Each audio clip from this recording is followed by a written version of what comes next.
What's going on, guys? Conforti Brothers here for another video. And as you can tell by the title, we're going to be talking about common mistakes that people make when they buy their first Mercedes. Yeah, so we thought of four really good ones that we're going to share with you guys. So we're going to start them off right now, and the first one is people not doing their homework. Now, what I mean by this is, for example, we have a lot of people who will DM us and stuff and say, hey, I'm looking to buy a Mercedes, thinking about getting this one or this one. What should I expect? Or, for example, there's a lot of people I know who like to buy the C63s or the W211 E63s, and they'll be like, hey, I'm looking to get an E63 W211. What should I expect? Are they good cars? Are they reliable? And the answer is always no, they're not reliable. And then they'll be like, oh, I didn't know anything about it. I'm glad you guys shared that information with us.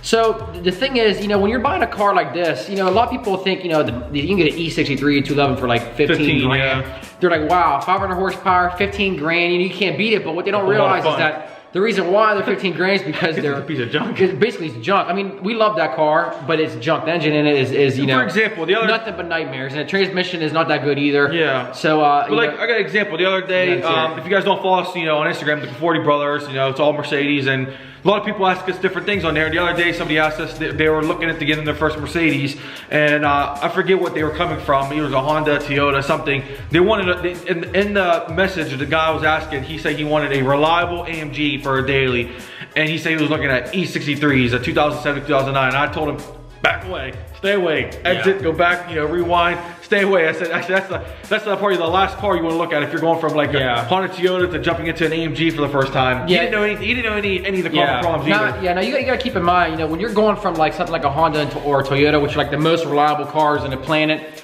to a Mercedes, even if you get like, for example, an E55, which is probably one of the more reliable AMGs, it's still not going to be nearly as reliable as a Honda or Toyota. So you have to keep that in mind up front. Maybe it's not a bad idea to keep your Honda or Toyota as like a second car or something. It's definitely important to do the homework. I mean, a lot of people do your homework, search the common problems with that are associated with certain models in certain years. Another example we'll tell you is the 211 E350s. The earlier years, they had a problem with this bearing in the engine that goes out. Basically, your whole engine's shot. They had another problem with the intake manifold. There's like valves on the 550. There's like valves on or something that breaks, and you basically get to replace the whole intake manifold. But they're just common problems with certain years. Another example will be that our E55. Ours is an 03.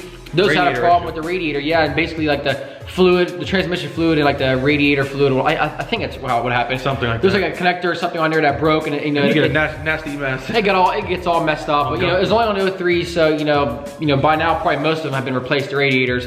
But that's just another example. Do your homework. And a lot of people don't realize too. They'll buy like these Mercedes and not thinking anything of it, but these cars have air suspension. Yeah. So if you're buying an E-Class for 10K, that suspension goes out unless you do coil over conversion. It's going to cost or you fix it yourself. Or you fix it yourself. I mean, at a dealer, you're looking at 10K alone, 8,000, wherever you go. It's going to range. I mean, on our E550, ours went out, and we actually were doing the air first. And then we decided, we want to get rid of it. Well, now we have, regular static, suspension from Strutmaster. But it's not bad. It's pretty nice, but I kind of miss the air sometimes. That was $2,000 a fix. So I mean, you guys got homework is really important when you're looking at these cars. Yeah. So you just want to keep that in mind. Tell them another reason. We're going to tell you the next one. The next one is pre-purchase inspection. Now, if you didn't watch our last video, that's a prime example why you want to pre-purchase inspection. Go watch it. It's on a CLS. It's on a CLS, and a lot of people, for example, I know a lot of people who are like, maybe not like big car guru people, but just people who like with the cars. They'll look at a car and they'll say, wow, this Mercedes is beautiful. Look at it, it's mint condition. It's got 40,000 miles on it. Yeah, it's 2008, 2009. There's nothing wrong with it. They'll look at it. There's clearly nothing wrong. It's mint condition. There's nothing wrong with this car. And then you get the, you take it in for a service, and they say, hey, you've got a loss here. This needs fixed. This needs fixed. This needs fixed. How much are we looking at? You're looking at about, $8 grand. Generally, like, whoa, hold on now. This is really important when you're buying a Mercedes from a non-Mercedes dealer. If you buy from a Mercedes dealer, they give you a list. Like we bought our C-Class and our ML from Mercedes. They wrote out a list. I mean, the ML was certified, so you don't have to really worry about it. Yeah, everything else perfect. The E55, I mean, we bought that for fun, but Alex Palmieri basically did a PPI for it. He had it all written down. So I think it was went through that video. I think it was like around 9,000, but that didn't include the brakes we replaced and something else that weren't on there. Which like $10,000. Yeah, so it was $10,000 all day. Yeah, so you know that's really important because so important. You guys got to watch that video because that CLS was a really good example of why the PPI is important. Yeah, you know, I think it's one of those things that people always overlook. They say, I don't want to spend $200 on an inspection. Yeah, the car is perfect, you know. Now, unless the only time I would say don't worry about it if you go to like mom and pop's Toyota and they got like an SL55 and they're dumping it for like nothing and it's got low miles. I mean, you could take a chance. I mean, they got to be like giving it away. And you know what? You're just taking a run because even if something happens, you know. There's been times where we've seen cars that are Mercedes. You can tell they're not the best kept Mercedes, but the deal is so good that even if it needs 100,000 in work, it's still worth the money. Like I'm trying to think of a good example. Or E550. We got. I mean, we didn't have a PPI done. It was for sale at an Audi import dealership. They had it for a while, and we bought it for 10K under book. I think it was. That wasn't quite like 9 or 10. It was like 8,000. It was. I mean, we got lost. So we basically took it a run, and you know. So I mean, that's you know, and it didn't really need anything. All it needed. Well, I shouldn't say suspension anything. went out a year later. The suspension went out a year later, but the car didn't really need anything at all. I think it might have had did it have any brakes? It needed brakes. Yeah, I needed brakes, something real basic. So, yeah, you know, we basically stole a car and ran. If it's significantly under book, like if you find honestly, if you find an E55 that's got like 100,000 miles on it and the owner says, hey, give me 3, 4, give me 4. It doesn't matter what it needs, it's worth the money to just buy it. Yeah, so that's our second, you know, second thing we're gonna mention here. The third one, this is a super big one. Now, don't tell them. This one's gonna be obtaining versus maintaining. Now what we mean by this is just because let you take over. Yeah, just because you can obtain these cars doesn't mean you can maintain them. Now, what I mean by that, if you're buying an E55 for $10,000 with 120, 130,000 miles, just because it's $10,000, you don't realize these cars were, you know, close to $90,000 when new. The maintenance costs and repairs on these cars still, they still go according to the price, the MSRP. So just because it's 10K doesn't mean you're gonna be paying half the price on maintenance. So, you know, you go to the dealer, whatever needs done on this thing is still, you know, $90,000 MSRP maintenance cost. I think that's one of the biggest like misconceptions. Like a lot of people, they say, well, I was in the market for a car and you know, I had a $15,000 to spend. I can get a nice Honda Accord, low mileage, almost brand new, or I can go buy this S-Class. It's got, you know, it's got 100,000 miles on, 15 grand. It's mint condition. What you know, people fail to realize is that there's suspension on it. You know, if you want to replace it, I forget exactly what the number is. Let's say it's 10,000. Guess what? If the car's a year old, it's 10,000. If the car's 20 years old, it's still 10,000. It's not going to change.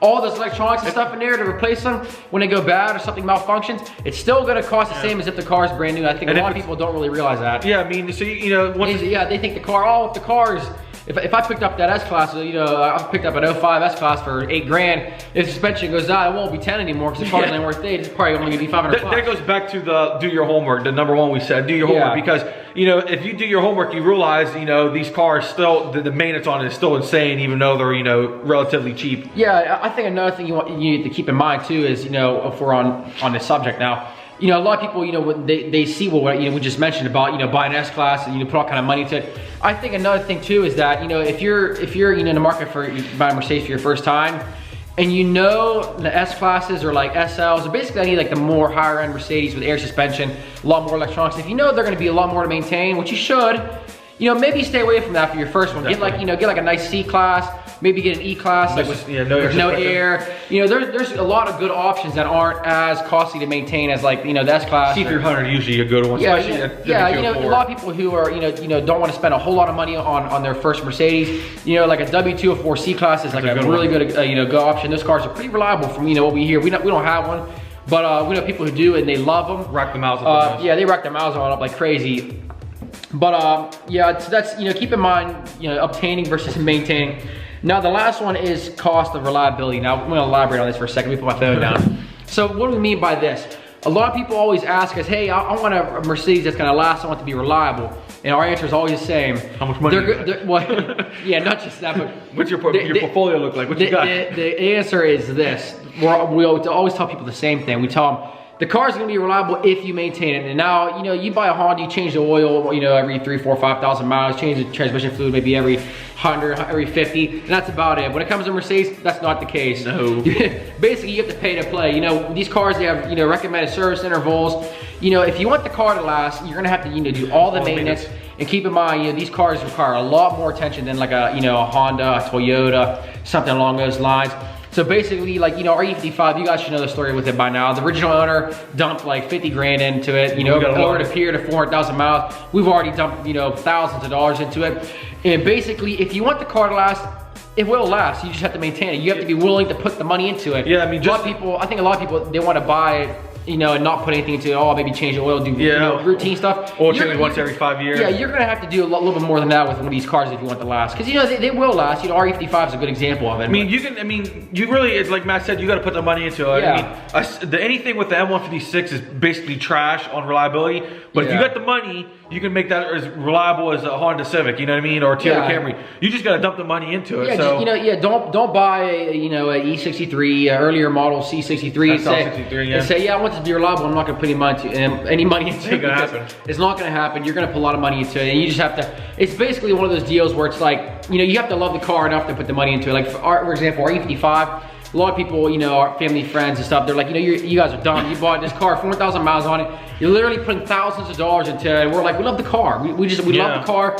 We want it to last. And, you know, we're not afraid to spend a little money on it. And the thing too, a lot of the stuff that we're doing on this car is stuff that you would do if you had 20,000 miles, 50,000 miles, or 70,000 miles. All these Mercedes, doesn't matter how many miles, they're gonna need oil changes, differential fluids. Little things are gonna break here and little things here and there. Supercharger oil, bearings. We just, you know, brakes. It's all, everything's, you know, routine maintenance on these, so you got to do it. Yeah, you have to do. You know, we've driven, you know, because we've driven a lot of Mercedes that have, you know, less than 100,000 miles, but when you take them for a drive, you can just tell they're just not treated right. They don't run smooth. We did it. We drove an SL one time that was bad. Yeah, we drove an SL and had like 70,000 miles. Like 72,000 miles on it. Oh man, was it bad? The car looked nice, but it drove absolutely horrible. I mean, the whole thing shook. All kinds of engine vibrations. Man. You could tell, and I think if I remember correctly, the little service interval, it said it was over by like, I think 5,000 or 6,000 days. Yeah, I mean, that's a long time. Yeah, years. It was like way out of like service. It only had 70,000 miles, and of course it was still at a, you know, mom and pop dealer. Yeah, so you know, that just comes down to, you know, if you're gonna maintain it, it'll last. If you don't, it won't last. It's just how it goes. You gotta pay to play. You gotta pay to play, basically. These are awesome cars, but you know, if you don't put the money into them, I mean, hey, they won't last. They're not gonna last. I'll tell you right now, they will not last. Those are our 4 reasons that we could come up with. If you guys got any more reasons, please leave them down in the comments. There's probably a lot more that we're not thinking of, but those are, you know, the most common ones that we can think of, you know, based off of people who asking us questions and stuff and advice. So. Yeah, these are what we've come up with based off of what we get asked on our Instagram all the time. So like I said, if you guys got any more reasons, common mistakes people have, put them down in the comments, because it doesn't not only help us, it helps other people. Yeah. So that's pretty much it. Yeah, I think that's it. That's pretty much it. All right, so like I said, follow us on Instagram. All Mercedes-Benz content. You know, it's good stuff there. We find all the good deals, you know. Share them with you guys. Share them with you guys. We've had a lot of people, we actually helped a lot of people buy Mercedes that we posted. So hey, we might have found your next Mercedes. You don't even know about it. Yeah, we don't want to get paid to do it either. Yeah, we don't get paid to do it. We just find them. So we do if we like it. So check us out on Instagram, and that's pretty much it for this video. So give it a like, share it, tell your friends about it. If you're looking for a Mercedes and you have any questions, you know, ask us on Instagram and we'll help you guys out. Yeah, that's basically it. And until then, we'll see you guys in the next video.